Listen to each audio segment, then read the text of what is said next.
Hello दोस्तों, welcome to Raja hub. दोस्तों, हम लोग प्राचीन भारतीय इतिहास से जो है सिंधु और हड़प्पा सभ्यता के क्वेश्चन को देख चुके हैं। अब हम लोग उसका अगला चैप्टर वैदिक संस्कृति के इम्पोर्टेंट क्वेश्चन को देखेंगे।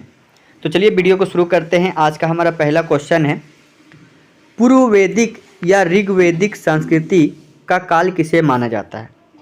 पूर्व वैदिक या ऋग्वैदिक संस्कृति का काल किसे माना जाता है? देखिए ऑप्शन है 1500 ईसा पूर्व से लेकर के 1000 ईसा पूर्व, या 1000 ईसा पूर्व से लेकर के 600 ईसा पूर्व, या 600 ईसा पूर्व से लेकर के 600 ईस्वी, या इनमें से कोई नहीं। तो इसका सही आंसर इसका जो है यह है 1500 ईसा पूर्व से लेकर के 1000 ईसा पूर्व तक, यानी कि ऑप्शन नंबर ए सही हो जाएगा। ठीक है, अगला क्वेश्चन को देखते हैं। क्वेश्चन नंबर 2, उत्तर वैदिक संस्कृति का काल किसे माना जाता है? उत्तर वैदिक संस्कृति का काल किसे माना जाता है? देखिए वही ऑप्शन है, तो इसका सही आंसर जो हो जाएगा यह हो जाएगा ऑप्शन नंबर बी, यानी कि 1000 ईसा पूर्व से लेकर के 600 ईसा पूर्व तक। ठीक है, 1000 ईसा पूर्व से लेकर के 600 ईसा पूर्व तक। आर्य शब्द का शाब्दिक अर्थ है, ठीक है, ऑप्शन है वीर या योद्धा, श्रेष्ठ या कुलीन, यज्ञकर्ता या पुरोहित, या फिर विद्वान। ठीक है, आर्य शब्द का शाब्दिक अर्थ, तो इसका आंसर है श्रेष्ठ या कुलीन, यानी कि ऑप्शन नंबर बी इसका सही हो जाएगा। ठीक है, श्रेष्ठ या कुलीन। अगला क्वेश्चन है क्वेश्चन नंबर 4, प्रारंभिक आर्यों के बारे में निम्न कथनों में से कौन सा सही नहीं है? ठीक है, प्रारंभिक आर्यों के बारे में जो है इनमें से कौन सा सही नहीं है? देखिए ऑप्शन पे है, ए नंबर पे वे संस्कृत बोलने वाले थे, बी में है वे घुड़सवारी किया करते थे, ठीक है, सी में है वे कई झुंडों में भारत पहुँचे, और डी में है वे मुख्यतः नगरों में निवास करते थे। तो इसका कौन सा सही नहीं है? ठीक है, तो इसका आंसर हो जाएगा वो नगरों में निवास करते थे, ऑप्शन नंबर डी। ठीक है, वे नगरों में निवास करते थे। अगला क्वेश्चन है क्वेश्चन नंबर 5, इनमें से किस फसल का ज्ञान वैदिक काल के लोगों को नहीं था? ऑप्शन है जौ, गेहूँ, चावल और तंबाकू। तो किसका ज्ञान जो है, कौन सा फसल का ज्ञान जो है वैदिक काल के लोगों को नहीं था? तो इसका आंसर हो जाएगा तंबाकू, ऑप्शन नंबर डी। ठीक है, अगला क्वेश्चन को देखते हैं। क्वेश्चन नंबर 6, उत्तर वैदिक काल के वेद विरोधी और ब्राह्मण विरोधी धार्मिक अध्यापकों को किस नाम से जाना जाता था? ठीक है, ऑप्शन है यजमान, शर्मन, अथर्वर्ण, या श्रेष्ठिन।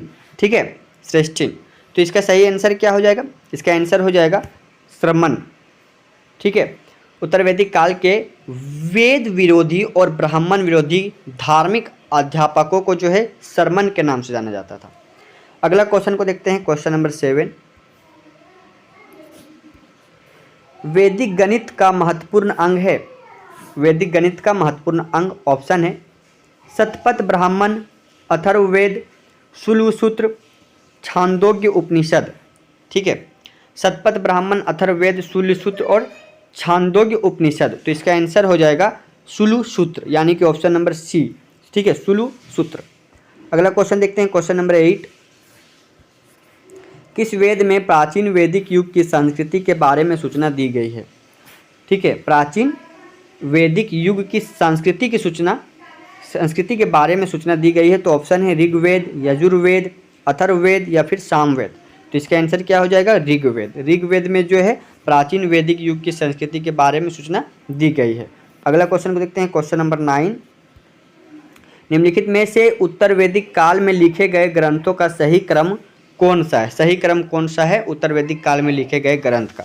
देखिए ऑप्शन ए में है वेद, ब्राह्मण, आरण्यक और उपनिषद, बी में है वेद, उपनिषद, ब्राह्मण, आरण्यक, ठीक है, सी में है उपनिषद, वेद, ब्राह्मण और आरण्यक, और डी में है वेद, आरण्यक, ब्राह्मण और उपनिषद। तो वैदिक काल में लिखे गए ग्रंथों का सही क्रम जो है वह सबसे पहले वेद लिखा गया, फिर ब्राह्मण लिखा गया, फिर आरण्यक और फिर उपनिषद। तो इसका आंसर क्या हो जाएगा? Option number A. ठीक है, वेद, ब्राह्मण, आरण्यक और उपनिषद। अगला क्वेश्चन है क्वेश्चन नंबर 10 की वेदों की संख्या कितनी है? ठीक है, वेदों की संख्या कितनी है? ऑप्शन में है 2, 3, 4 या फिर 5। तो इसका सही आंसर क्या हो जाएगा? वेदों की संख्या जो है 4 है। ऋग्वेद, यजुर्वेद, सामवेद और अथर्ववेद। ठीक है, तो वेदों की संख्या 4 है। ऑप्शन नंबर सी इसका सही हो जाएगा। अगला है क्वेश्चन नंबर 11, कौन से 3 वेद संयुक्त रूप से त्रि या वेद त्रयी कहलाते हैं? ठीक है, त्रि या वेद त्रयी कहलाते हैं। कौन सा है? ऑप्शन ए में देखिए ऋग्वेद, यजुर्वेद और सामवेद। ऋग्वेद, यजुर्वेद या अथर्ववेद, ऋग्वेद, सामवेद या अथर्ववेद, यजुर्वेद, सामवेद या अथर्ववेद। तो इसका आंसर क्या हो जाएगा? इसका आंसर हो जाएगा ऋग्वेद, यजुर्वेद और सामवेद, यानी कि ऑप्शन नंबर ए सही हो जाएगा। ठीक है, अगला क्वेश्चन को देखते हैं, क्वेश्चन नंबर 12, भारत के राज चिन्ह में प्रयुक्त होने वाले शब्द सत्यमेव जयते किस उपनिषद से लिया गया है? ठीक है, भारत के जो राज चिन्ह है उसमें एक शब्द प्रयोग किया गया है सत्यमेव जयते, वह किस उपनिषद से लिया गया है? ऑप्शन देखिए, ऑप्शन ए में है मुंडक उपनिषद, कठ उपनिषद, ईश उपनिषद या वृद्धरनायक उपनिषद। तो इसका सही आंसर है मुंडक उपनिषद। ठीक है, ऑप्शन नंबर ए इसका सही हो जाएगा। अगला क्वेश्चन को देखते हैं, क्वेश्चन नंबर क्या है? 13। क्वेश्चन नंबर 13 है कि ऋग्वैदिक आर्यों का मुख्य व्यवसाय क्या था? ऋग्वैदिक आर्यों का मुख्य व्यवसाय क्या था? ऑप्शन है कृषि, पशुपालन, शिक्षा या फिर व्यवसाय। तो इसका आंसर हो जाएगा पशुपालन था। ऋग्वैदिक जो है आर्यों का मुख्य व्यवसाय जो है पशुपालन था। ऑप्शन नंबर बी इसका सही हो जाएगा। अगला क्वेश्चन को देखते हैं, क्वेश्चन नंबर 14, भारतीय संगीत का आदि ग्रंथ कहा जाता है? ऑप्शन है ऋग्वेद, उपनिषद, यजुर्वेद या फिर सामवेद। आदि ग्रंथ, तो इस आदि ग्रंथ किसको कहा जाता है? सामवेद को, यानी कि ऑप्शन नंबर डी सही हो जाएगा। ठीक है, भारतीय संगीत का आदि ग्रंथ कहा जाता है सामवेद को। अगला क्वेश्चन को देखते हैं, क्वेश्चन नंबर 15। ठीक है, प्रथम विधि निर्माता कौन है? प्रथम विधि निर्माता कौन है? ऑप्शन देखिए मनु, चाणक्य, चंद्रगुप्त या फिर सेल्यूकस। तो इसका आंसर क्या है? इसका आंसर है मनु। मनु जो है वह विधि निर्माता है, प्रथम विधि निर्माता। अगला है क्वेश्चन नंबर 16, कृष्ण भक्ति का प्रथम और प्रधान ग्रंथ है?